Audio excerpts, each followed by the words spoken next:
Seeing in less than 2 weeks' time.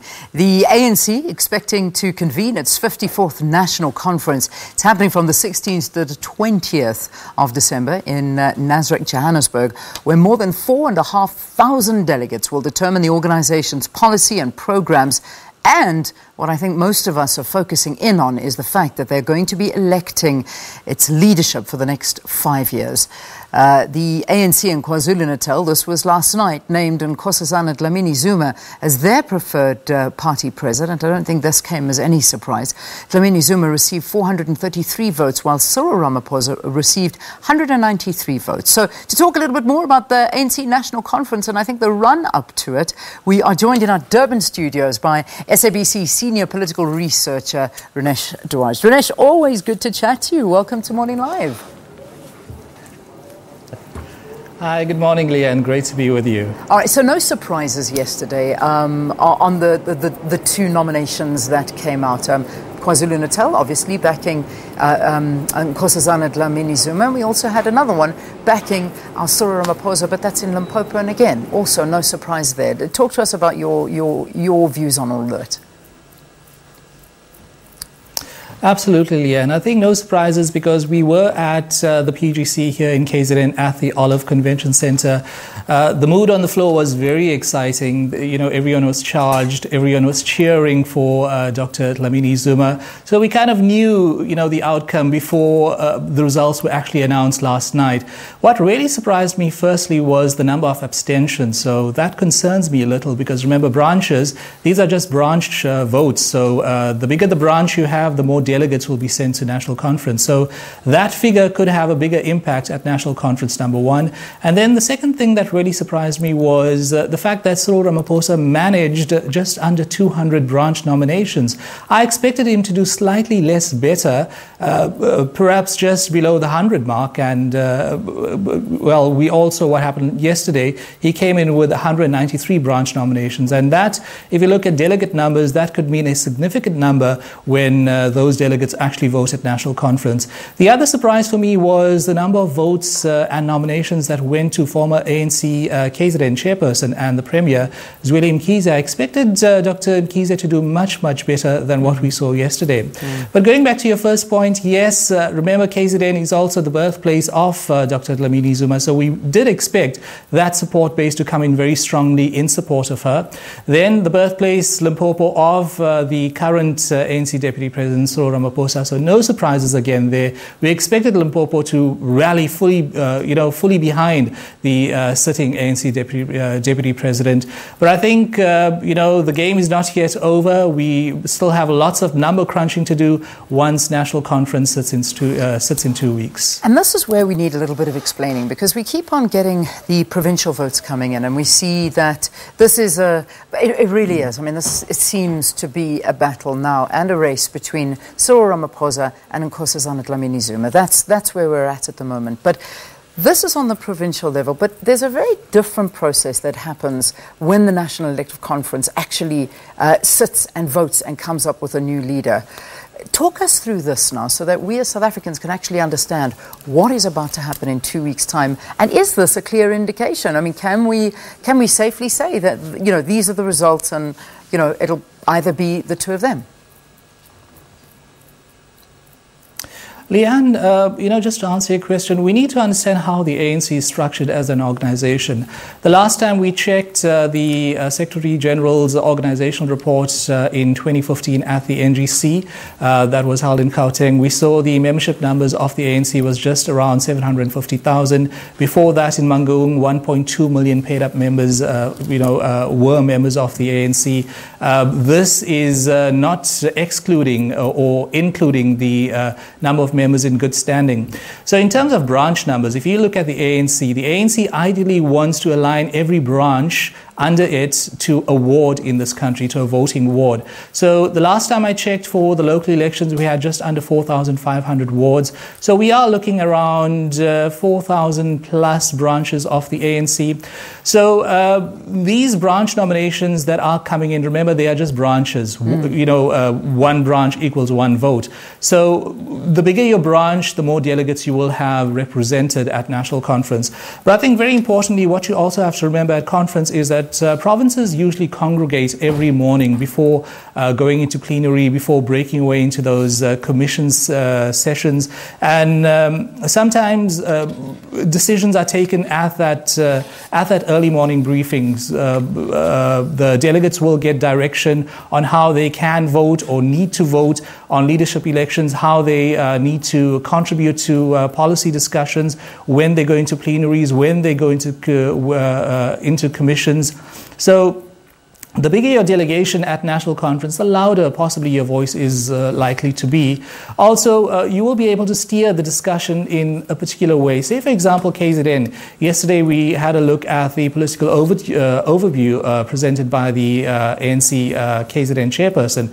And, you know, they came out very strongly for free education, the issue of land reform without compensation, land expropriation rather, the issue of the Reserve Bank and radical economic transformation. So those key debates, the larger your delegation, the louder your voice is likely to be, in those commissions, at plenaries, and eventually when those resolutions are taken.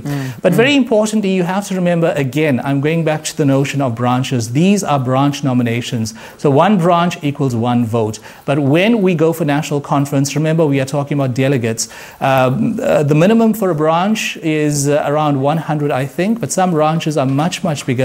So the bigger your branch, the more delegates you will have at national conference. Yes. If we have to look at the numbers, we do know that 90% of voting delegates at national conference, according to the ANC constitution, must come from branches. So 90% from the branches, and the last time I checked, that total was around 4,723, but we expect that figure to go slightly above 5,000 if you consider the three different leagues, the ANC Youth League, the Veterans League, as well as the Women's League. And we also have to consider the PECs, the Provincial Executive Committees, which are 20 per piece, which is 180. Then we have the sitting NEC, the National Executive Committee. So we are looking at around 5,000 voting delegates.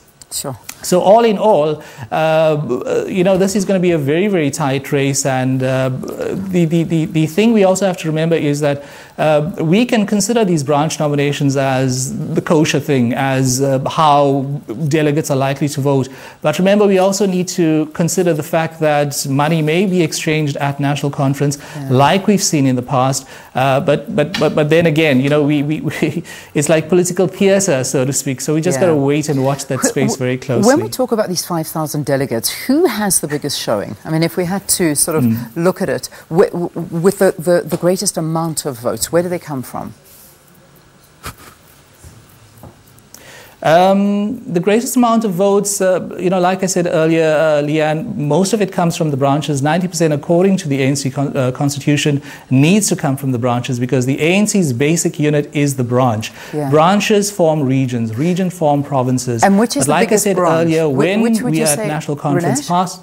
Sorry, just to interrupt you. Which would you say is, what is the biggest branch? I'm not too sure about the biggest branch, but I do know that we have the biggest region here in KZN. The biggest region is eThekwini. We are, obviously broadcasting from eThekwini. So Durban is the biggest region of the ANC. So everyone watches very closely how eThekwini will vote. So obviously we know eThekwini has thrown its support behind Dr. Dlamini-Zuma. Yeah. So if we look at what's unfolded so far, obviously through these provincial votes, we're seeing that Cyril Ramaphosa at this point has got the most votes coming through. But anything can happen, and we keep on leaving that door open when it comes to the actual voting of these delegates. It is a secret ballot. It is something that's going to happen there and then, and things can change dramatically at any moment. I mean, if you were a betting man, where do you think this is going? Well, Leanne, if you have to look at the numbers, remember national conference is really about the number crunching. And if we look at the votes from yesterday, all the provincial nominations, Cyril Ramaphosa is in the lead with 1,861 branch nominations. Dr. Dlamini-Zuma sitting on 1,309.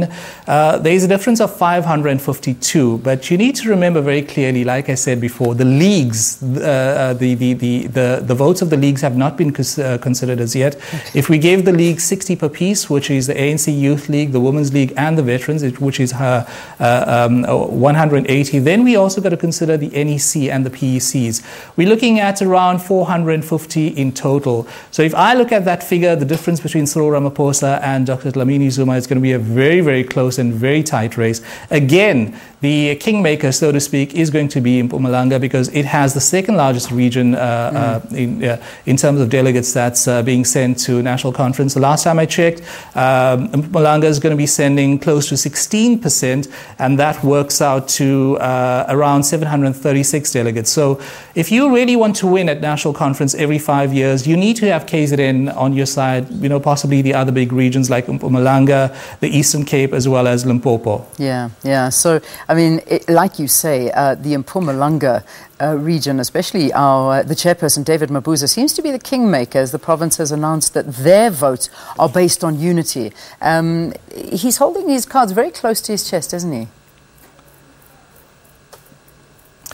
Well, I would like to call it political opportunism, and I see even the ANC chairperson thought likewise yesterday when he delivered his political overview at the Olive Convention Centre. He says, what is unity? Define unity for us. Unity is the ANC. There's nothing else apart from the ANC. The ANC is bigger than all of us. So he was very skeptical about David Mabuza's move, and obviously everyone's watching what this guy is going to do. How come we had 223 branches suddenly putting unity on the ballot? Where did this come from? Because branch nominations are supposed to be confidential. So how did Mpumalanga, a massive number of 223 branches, actually put that word down when they voted? If you look at the actual votes that the region has given, we had Cyril Ramaphosa and Nkosazana Dlamini-Zuma, just a small difference between them, 6. But again, it is called political opportunism, but again, it's also political theatre. So watch that space very closely. Yeah, indeed, theatre at its best is coming up in 2 weeks' time. That much we can promise. It's going to be riveting viewing. Let's just quickly focus on the leagues because we haven't. I know that you're saying those are still outstanding. So we've got the Women's League, the Youth League, the Veterans League. The Women's League have been very vocal in their support of NDZ, although we have seen moments where suddenly we've seen posters of Ramaphosa being held up by the Women's League supporters. The Youth League have also echoed their sentiments, NDZ, but the Veterans League seems that they're more for Ramaphosa. But you can explain more to us. What are your views and where do you think those votes will go? I think you have to remember that the leagues are very, very important as far as elective processes within the ANC are concerned. All 3 of them are constitutional bodies created by the ANC Constitution. If we look at the ANC Youth League, look at past conferences, what happened at Polokwane, they had a lot of sway, a lot of influence. At that time, the league was, obviously we had Malema within the Youth League. We had lots of loud voices, whether it was negative, whether it was positive. The populist rhetoric that the ANC Youth League created in Polokwane obviously helped Jacob Zuma ascend the presidency back in 2007. Then the Women's League as well, you would remember the rape case of Jacob Zuma, which he was acquitted of in 2006. So the ANC Women's League also created a lot of news, so to speak, in the public sphere. The Veterans League, obviously, we see a very split Veterans Association of Veterans League. We have 2 sides. Again, we had the so-called veterans calling a consultative conference recently, and then we have another faction of the veterans calling random media ad hoc briefings. So as far as their influence, I think the more they talk, the more people will pay attention to them. Like we've seen here in KZN, the ANC Youth League is fully behind Dr. Dlamini-Zuma. They've always been behind Dr. Dlamini-Zuma. I think it's more a sense of ownership because Dr. Dlamini-Zuma comes from KZN. The sitting ANC president, Jacob Zuma, comes from KZN as well. So I think it's more a case of she comes from KZN, Jacob Zuma comes from KZN, so we will throw our support behind them because this is our time to shine. All right, let's take a break very quickly, Ronesh. There's a couple of things we'd love to just continue talking to you about after this. And again, viewers, if you've got any questions you'd like to ask Ronesh, I mean, he knows exactly what's going on. He's got his finger on the pie when it comes to this particular conference that we're going to be seeing happening from the 16th to the 20th. It's a big conference and really is something that South Africans are looking forward to and are watching with great anticipation. If you've got any questions, you're more than welcome to pose them at Morning Live SABC, and we'll pick them up. Stay tuned. We'll see you after this.